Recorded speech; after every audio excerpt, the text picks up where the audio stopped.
పొద్దున్న 5 గంటల కంఠోపతంగా అన్ని చదువు. ఎందుకంటే ఈ బైబిల్ ఎక్కడిది అన్వేష్ అంటే నాకు బైబిల్ అంటే ఇష్టం. ఎవరిచ్చారో మీ అందరికీ తెలుసు. ఎన్ని సంవత్సరాల నుంచి నేను పట్టుకుంటున్నానో మీ అందరికీ తెలుసు. ఇప్పుడు బైబిల్ దేవుని ఆజ్ఞ లేకుండా 125 దేశాలు నేను తిరగలుగుతానా చెప్పండి? యేసు ప్రభు ఆజ్ఞ లేకుండా నేను 1000కి పైగా చర్చిలు చూపించాను. 2000 వీడియోలు చేశానే. 2000 వీడియోలు ఎన్ని చర్చిలు చూపించాను? ఎక్కడ నేను చర్చిలు మిస్ చేశానా? నాకు ఇష్టం. ఏముంది ఏ దేవుడు అయితేనే నాకు చిన్నప్పటి నుంచి నేను చదువుకున్నాను, నాకు ఇష్టం కాబట్టి నేను చూపించాను. పవిత్రమైన స్థలాలు చూపించాను. అంట హిందువుని కాదట, క్రిస్టియన్ అని ఒకడు, ముస్లిం అని ఒకడు. అరే వినాయకుడిని, భగవద్గీతని నేను ఎన్ని సంవత్సరాలు 6 సంవత్సరాలుగా ప్రపంచ దేశాలన్నీ తిప్పుతున్నాను. మీరు చూశారు. కిల్లిమంజారో కొండెక్కి కూడా వినాయక పూజ చేసుకున్నాను.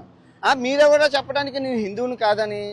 నేను జస్ట్ నెల రోజులు అయింది మహాభారతాన్ని ఉపవాసం ఒంటు పూటతో 60 రోజులు చెప్పాను. రేపు రామాయణం చెప్తాను. రామాయణం అయిపోయాక భాగవతం చెప్తాను. అది నా ఇష్టం. నేను హిందూ ధర్మంలో పుట్టాను. మీరెవరు చెప్పడానికి?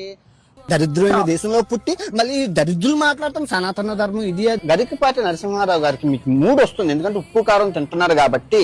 65 సంవత్సరాల్లో మీ శివులి లేచిపోతుంది కాబట్టి రూపాయి బ్లేడ్ పెట్టుకుని కట్ చేసేసుకోండి మీ శుల్లి. ఇక్కడ ప్రాబ్లం దేంతో వస్తుంది? మీ శుల్లితోనే వస్తుంది. శుల్లి కట్ చేసేసుకుంటే ప్రాబ్లమే. నీకున్న లింగం ఇక్కడ పెడతావు అనుకో. చూడు, సీతాదేవి తర్వాత ద్రౌపది ఏ టీషర్ట్లు వేసుకున్నారా రేపులు అయ్యాయి. 10,000 రేపులు అయ్యాయి అఫీషియల్ గా పోలీసు లెక్కల ప్రకారం. ఎవరు చేస్తున్నారు? ఈ హిందువులు. శ్రీదేవి బీరును కాళికాదేవి బీరు ఇక్కడ ఫేమస్ అనమాట. హల్లెలూయా శృతి మహిమ ఎల్లప్పుడు దేవుని శృతించేదాము. మీరు గొడ్డ ముక్కలు ఇప్పుకొని తిరగని మీ స్వేచ్ఛ ఇంపార్టెంట్. Flash back. పాప ఏం చేస్తుందంటే ముందు ఇలా చూపిస్తుంది. ఇలా చూపించాక ఇంకా లింక్ నొక్కమని చెప్తుంది ఏది కిందన. అంటే ఒక ఆటగాడిగా ఇలా చూపిస్తున్నప్పుడు నేను చూస్తాను బాగుంటాయి.